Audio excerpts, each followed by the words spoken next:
Welcome to the Center for Universal Oneness. We are an open, welcoming, spiritual community that supports all faith traditions and invites you to join us on your spiritual journey. We host different speakers each week to guide and inspire us. We are guided by universal principles of acceptance of all that is sacred, and we strive to live in the oneness of love. Please enjoy this presentation. And so, as Tim alluded, we have Cyndi Swall today. And apparently doubt is the father of invention. So, Cyndi, tell us. Oh, give me 1 second. Let's let people consume this just real quick. We need to, exude your awesomeness for just a moment. And the lifelong New Thought student, her life coaching business is the center of her financial world. Facilitates these bliss camps, again, a part of the life coaching. And you can learn about Cyndi at that address. And I would encourage you to do so. Cyndi, tell us what you will, please. Okie doke. Good morning, Center for Universal Oneness. I think it's kind of ironic. I was thinking about the fact that the last time I think I spoke here was, it would have been Mother's Day, right? So when you think about like Mother's Day, so now here we are on Father's Day. I will tell you, it seems appropriate because as a single parent for 17 years, I feel fully qualified to address both. In fact, I told my daughter years ago that if I have to kill spiders and intimidate boyfriends, I expect to get a Father's Day card every year. And as a matter of fact, I do. In fact, my daughter took me out last night and bought me an appetizer and a drink for Father's Day. And the reason this is relevant is because as a single parent, I was kind of forced into my masculine, right? I had to get stuff done and I had to financially support my family. I had to, get all kinds of stuff accomplished. And in fact, it got to be worse. I was so much in my masculine, I'm still kind of working on creating balance again with my feminine. So what's interesting though, is it may surprise you that Father's Day was really not a national holiday until like 1972. When Richard Nixon passed a legislation making it actually an official holiday, but it wasn't for lack of trying, because I think the practice of actually celebrating fathers or a day related to the role of fathers started back in Europe, maybe in the 1500s. It became really controversial when they tried to make it a national holiday, because when you think about the role of men in the family, back in the early 1900s, men actually associated the practice of Father's Day as like such a tribute to be kind of too effeminate for their liking, if you will, right? Because the roles obviously of the father have shifted dramatically since then. In fact, some fathers are actually the sole parent now. And so honoring our dads feels really natural and deserved now. But it doesn't matter whether you're a mom or a dad or both or neither. The need to have access to all parts of you is crucial as we try to navigate this new world that we live in, right? So the uncertainty of this recent history, things we've been through, we've talked a lot about, the pandemic and the new normal and all of those sorts of things. The uncertainty of our recent history has kind of spawned some understandable concerns, if you will, about what's next for us and what we can count on for sure. So as a result, we often just get really stuck in the waiting. Waiting for all the flu strains to stop. Spoiler alert, they're not going to. It's about a $4 trillion industry now. Waiting for the economy to recover. But the challenge there is that hoarding our resources actually stifles the economy even worse. Or just waiting for the planet to not be crazy anymore. So need I remind you, ask any generation. It's pretty much always been insane in some form or fashion. But it is super scary to make decisions right now, not knowing what the future holds.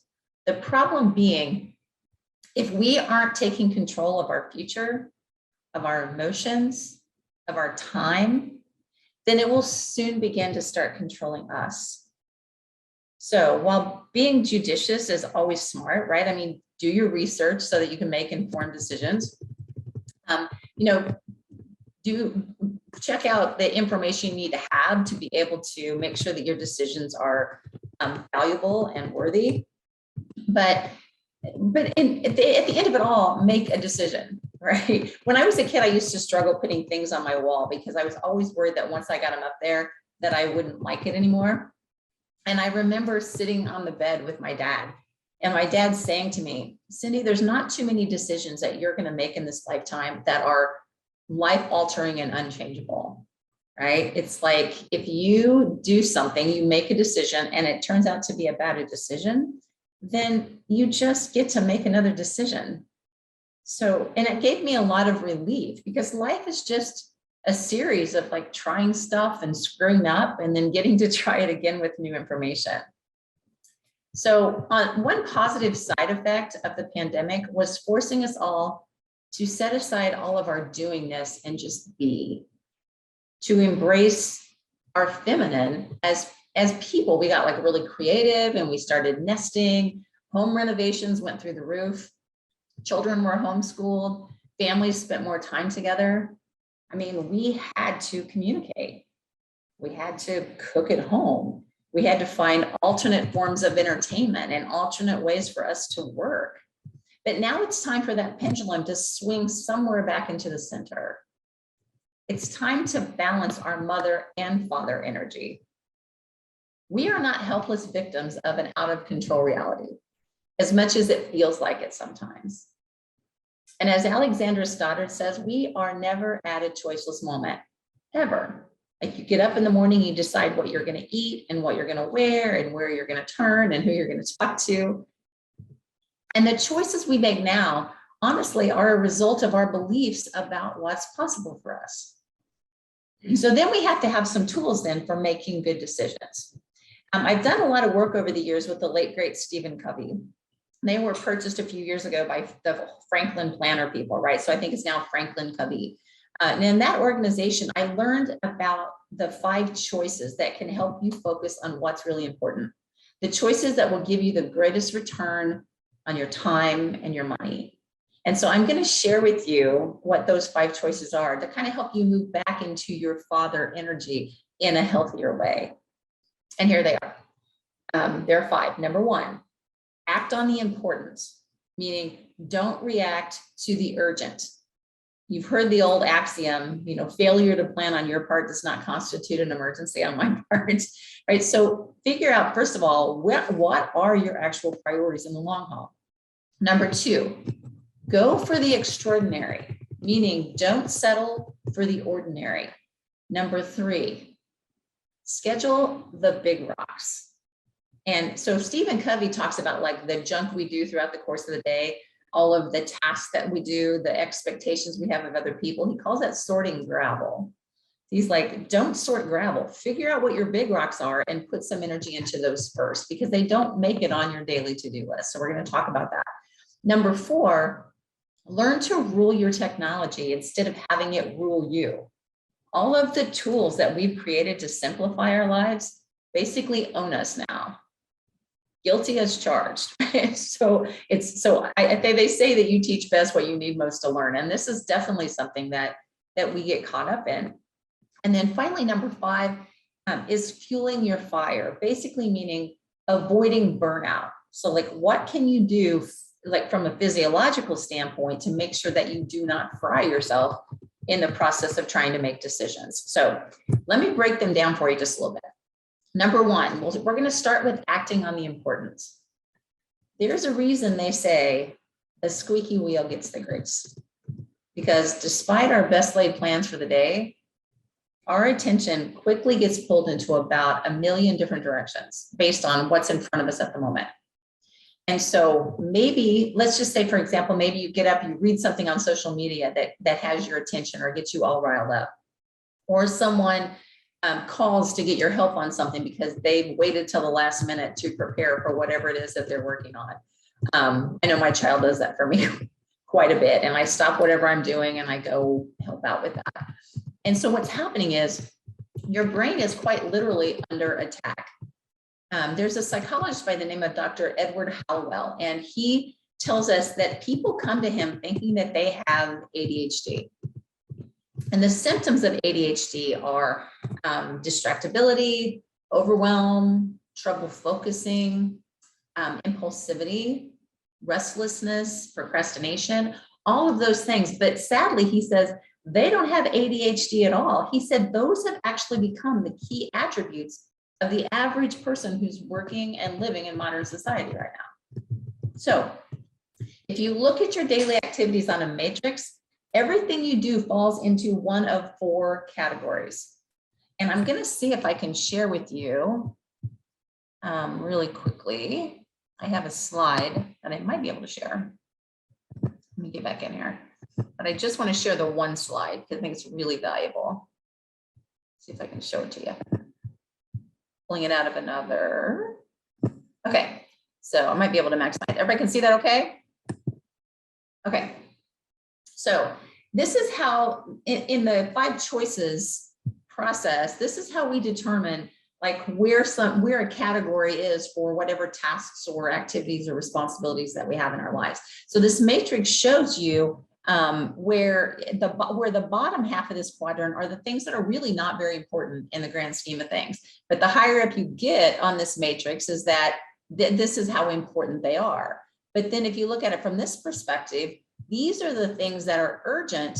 These are the things that are not urgent as you move up the quadrant here. And what we find is we spend the majority of our time in quadrants 1, 3, and 4.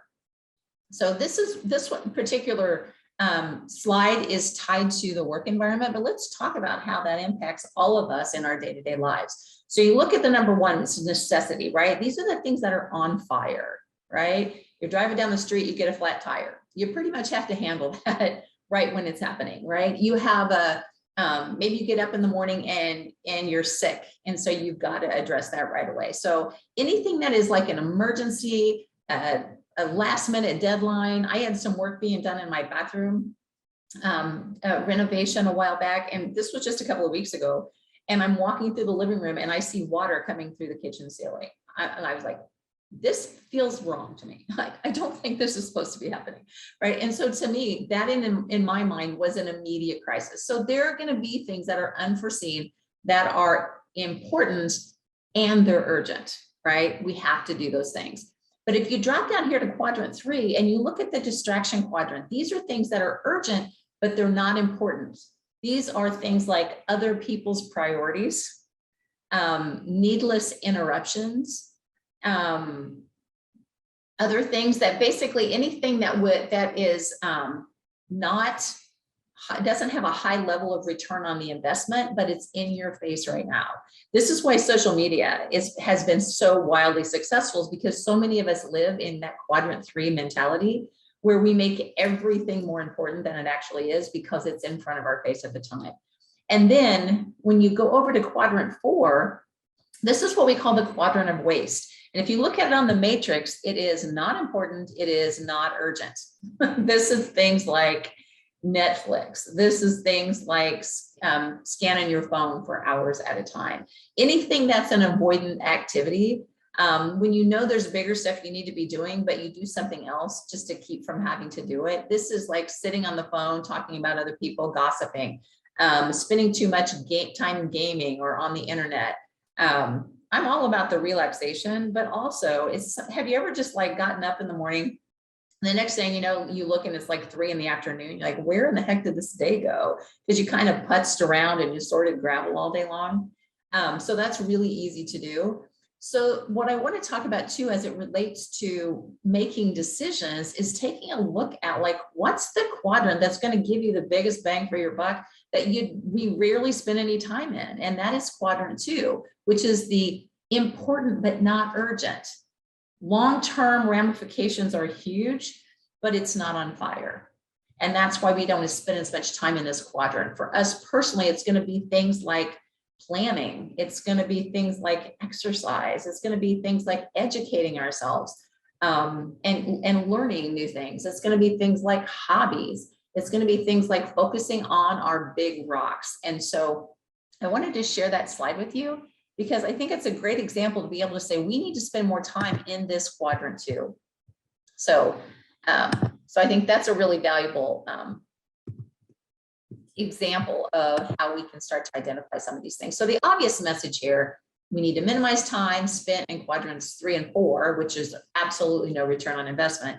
and prioritize our energy back in that top 2 quadrant: self-care, education, taking steps towards our big picture goals, and time alone to reflect and to plan. Okay, choice number 2, going for the extraordinary. The choice number 2 reinforces the truth that we are all born with the latent capacity to do really great things. So you came here to the planet with everything you need to be successful, anything you desire to do. So your desires have been put in your heart because they're yours to accomplish. The last 2 years have taken people down 2 distinctly different paths. Some people have gone deep into fear. They've learned to move very cautiously through the world. And there's another subset of folks, though, who, when things started to open back up, discerned that, hey, you know what? Life is short. And so they threw caution to the wind and they've decided to go for their dreams.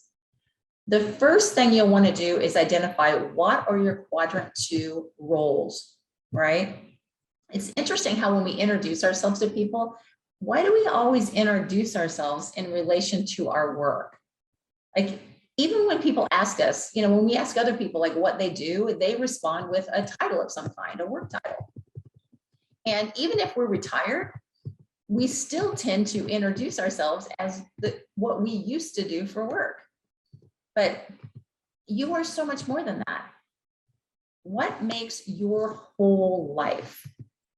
In the important, not urgent category, you want to include things like your passions, your hobbies.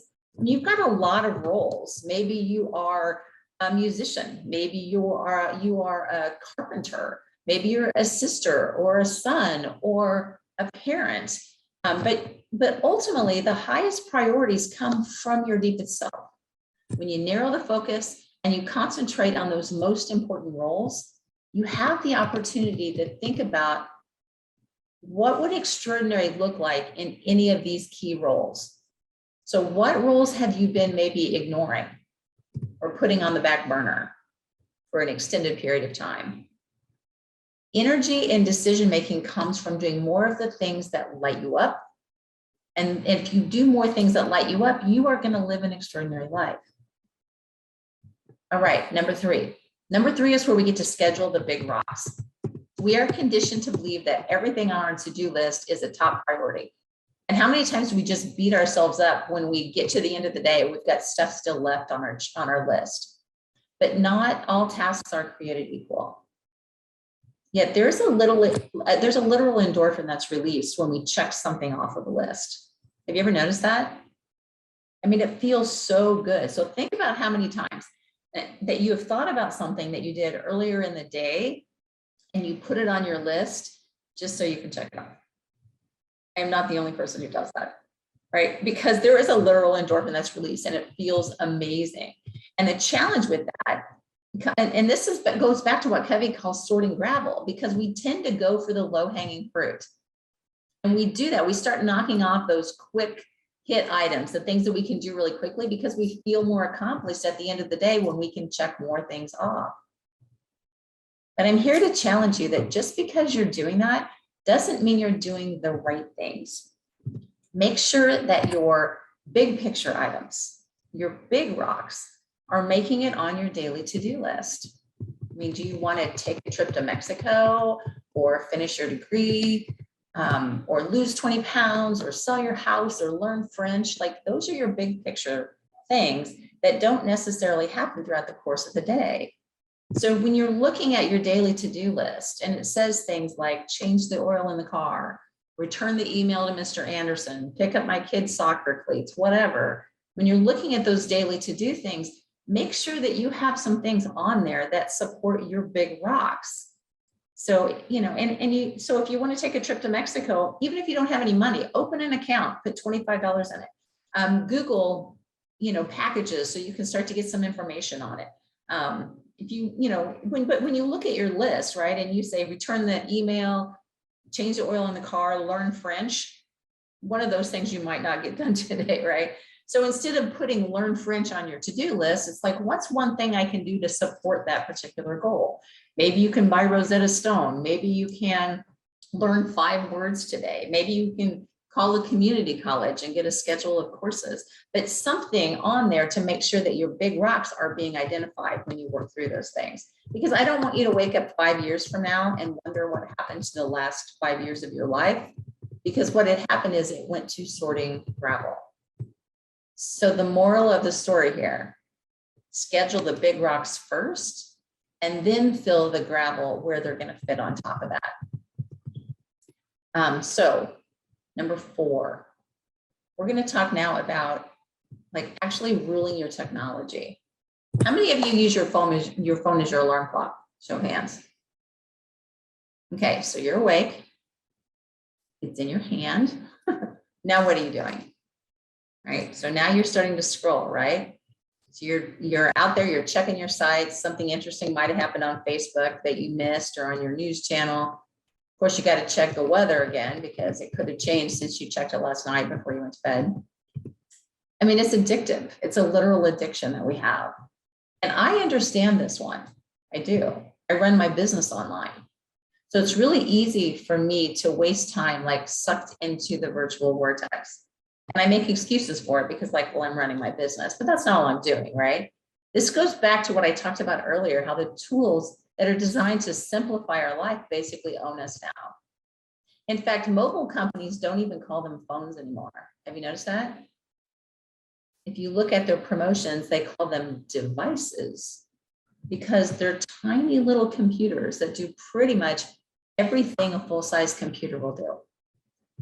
So your device, but by the way, though, your device is not the only technology that we're addicted to. Do you remember back in the day where you had to wait like an entire week for the next episode of your favorite program? And so everybody would be like, I have to get home by 6 o'clock so I can watch, you know, whatever it is that I want to watch. But thanks to Netflix now and Hulu and all of those other technologies, you can now binge watch your shows for literal days at a time if you want to. You only have to get up long enough to like go pee and get a snack. Then you can go back to it. And so, you know, while that's in the name of convenience, it actually creates a lifestyle that is very, very addictive. Online shopping has increased 100-fold since the start of the pandemic. And in our society of immediate gratification, Amazon now will actually get your purchase to you within 24 hours for no additional charge.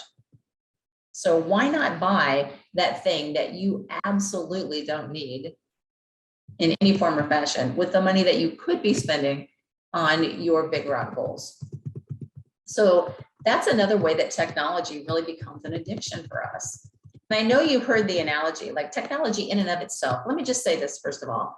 Technology in and of itself is a very useful resource. Like I honestly don't know if I'd have my business if I had to function without it. So my point is not to demonize the technology. It's really to understand that this is a tool and we can abuse it or we can use it. And you've probably heard the analogy of like having electricity in your home, right? So electricity can heat and light your home. It can run hospital equipment. It can provide us with entertainment and safety and all of the goodness. But when used irresponsibly, electricity can also start a fire or electrocute someone. Tony Robbins says that anything that's high performance is high maintenance. So respect the technology, appreciate the technology, but remember that you are in charge of it, not the other way around. And then finally, choice number 5. Choice number 5 is to fuel your fire.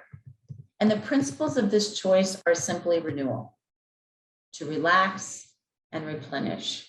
And I'm going to sound a little bit like a broken record here when I have these conversations with you, but the components of fueling yourself are not unfamiliar.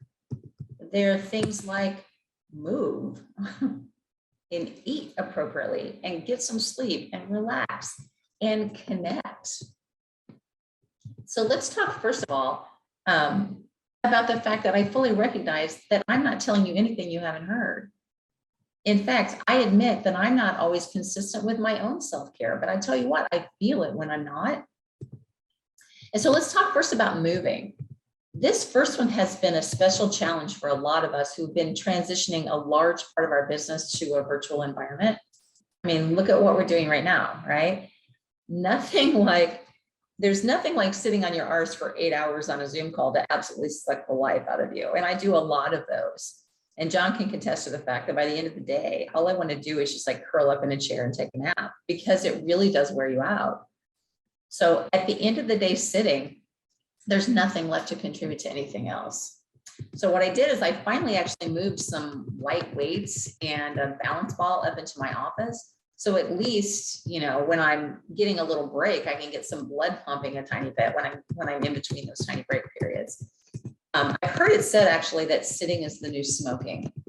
And the reason for that is because it's created so many opportunities for us to really suffer in our health. It's interesting because when you think about it, your brain is actually a muscle. And so when you're standing, there are core muscles that are activated, including your brain. And so your brain actually functions at like 70% higher efficiency just by standing up. And studies have been done at the University of Pennsylvania showing that there is showing even like a 2% increase, 2%, that just a 2% increase in physical activity pushed back cognitive decline as much as 15% over 1 year. That in and of itself is a reason for us to get up and move around a little bit. The second component of fueling your fire has to do with eating. And the key here, by the way, is not to count calories, but to consume more quality calories. Like, calories are not created equal. Like 400 calories from a Snickers bar is obviously not equal to a salad with a piece of fresh Atlantic salmon and blueberries and a little bit of walnuts sprinkled on top of it. Like, we are a culture of prepackaged foods. And we've done that because of the pace that most of us live. Like, when we got on the call this morning, you know, no less than 4 people said, my life is crazy right now, right? And so our lives are crazy right now. And so we have learned to we've traded good food for convenience. And it's not just about food that has more nutrients in it. It has to do with foods that can fuel your brain so that you have mental clarity and the capacity to make good decisions and to be in our masculine. But we grab something so quick so that we can just keep working. Right? That's what we do. We forget the true joy in eating because the foods we choose on a regular have very little flavor or nutritional value. We had the opportunity to go up to Montana last year and spend some time with my daughter on the permaculture farm where she lived. And it was so beautiful to see. And of course, they have access to all this amazing, beautiful food by walking outdoors, which most of us do not. But it was just amazing to me how they would take all of the colors of the rainbow and put it into their food. And everything had so much more flavor, stuff that I like if you'd have told me I would eat beets a year ago, I would have said, no, I will not be eating beets. But they threw beets in the salad and it was delicious. But if you buy beets, you know, just that have come out of a can, they're not going to have that same level of flavor. And they're obviously not going to have any nutritional value. A good rule of thumb is to shop on the parameters of the grocery store. Everything in the parameters in the grocery store, first of all, for the most part, have to be refrigerated or they are freshly baked. So if you look in your pantry and you see lots of bags and boxes, there's a high likelihood that you are not getting the high quality foods that your body needs to fuel itself. Also remember that your brain is 80% water. So not drinking at least 32 ounces of water a day actually steals your mental energy. The third component here is sleep. And as far as sleep, I know that many of you are not choosing not to sleep, right? But struggle to either get to sleep or to stay asleep. And much of our sleep patterns are very directly related to stress and diet. So whether it be hormonal or anxiety driven, all of these things can be positively impacted by spending more time in quadrant 2, in the important but not urgent. So I want you to think about in your life, what are the things that are important to you, but they're not on fire? And see if you can't prioritize those things back into your daily experience. Next to the last is what we call the relaxation component. And of course, here's where we have to talk about stress, because the number one cause of stress is our automatic negative thinking. We've had lots of opportunities to create some negative thinking patterns over the course of the last couple of years.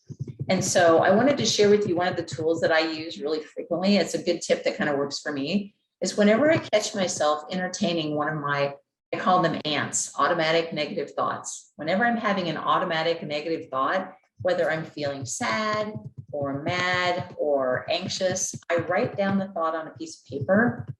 And something about just like getting it out of my head and onto paper kind of removes me from it just a little bit. But the second piece is, then I'm going to challenge it for accuracy, right? I'm going to ask myself, is this really true, what I'm thinking right now? And as Byron Katie would ask, do you know for sure that it's true? Because a lot of times we make assumptions about it being true based on our past experience, but we don't really know for sure that that is what is happening. And so the simple act of writing it down on paper, asking if it's true, and then asking again, do you know for sure that is true? Now you got to search for evidence, right? So if you cannot find evidence that it's true, then this simple act, quite honestly, can start to diffuse it a little bit. And here's the compounded problem, is that when we're stressed, then we start to medicate with food or alcohol or shopping or anything else that will give us a quick hit of comfort, which actually creates additional stress. So we're like on this treadmill of stress that we've created with our automatic negative thinking. So there's an opportunity to kind of catch ourselves and try to diffuse that. And then finally, the connection. You have heard me talk about connection a billion times because this is huge. The proven primary reason for increased depression across the board has been linked to whether or not you are connected to something larger than yourself, whether that's community, spirituality, one-on-one relationships. Find your people and reach out on the regular. No man is an island. We need each other now more than we ever have in the past. And so whatever connection looks like for you, you've got to make sure that you are maintaining that, because the more time that we feel in isolation, the higher our stress level goes, and that impacts all of the other elements of fueling your fire, and you're going to burn out. So as we celebrate this Father's Day, I want to encourage you to just uncover what's most important to you in life. And when you do that, you're able to make time for the people and the activities that make your life extraordinary. You did not come here to be mediocre. You are a beloved child of the Most High Order. The purpose of life was not to arrive at the end with a well-preserved body, but to slide in sideways, completely tapped out, yelling, woohoo, what a ride. Like that is where we're going. So this Father's Day, I really encourage you to take a look at, how am I balancing my feminine and my masculine? How can I continue to bring more things into my life that are extraordinary? And how can I learn to leverage my masculine to make decisions that support me in everything that I do? I want to thank you for letting me hang out with you today. I appreciate it. I'm going to have us prepare ourselves, if we could, for our meditation. So if everybody could just get comfortable, let your chair hold the weight of your body. Just get comfortable. Close your eyes as you feel comfortable. Take a big deep breath through your nose to the count of 4, 2, 3, and 4, and then out through your mouth. 2, 3, and 4. One more big deep breath through the nose. And out through your mouth. This time as you exhale, I want you to feel your shoulders just drop. This calms your nervous system. Continue to breathe. Fatherhood is all about strength. Just briefly acknowledge the times where you felt challenged and had to muster up courage. Don't judge the memory, just simply observe one. And then quietly tell yourself, I am strong. I am courageous. and I know exactly what to do.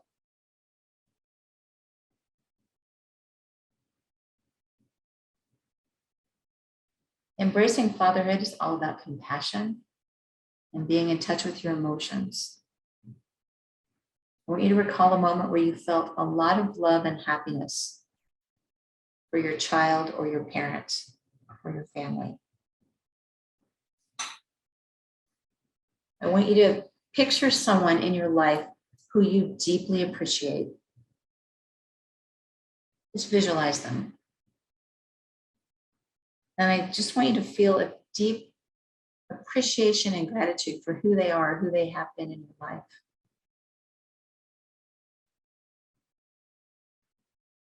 And then I want you to extend those feelings of gratitude to expand, to fill the room where you're sitting.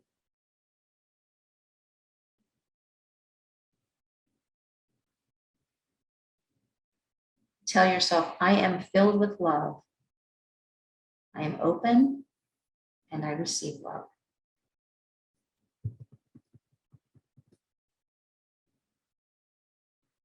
Being a father entails growth and learning to get in touch with your inner child. Perhaps recall a memory where a child has taught you to be more playful and at ease.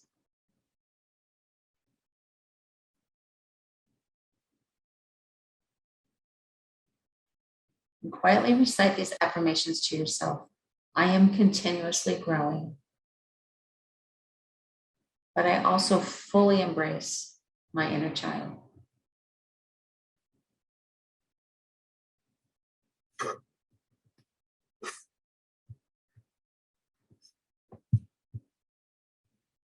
Deep breath through the nose and out through the mouth. On this Father's Day, I am reminded of my strength.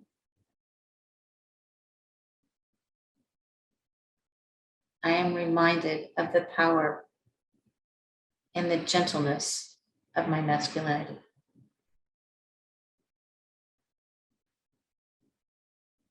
I make decisions with ease and grace.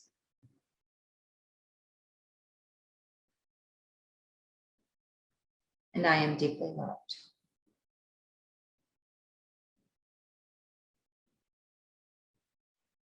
As you feel comfortable, I would invite you to come back into the room with me, wiggle your fingers and toes, stretch out a little bit.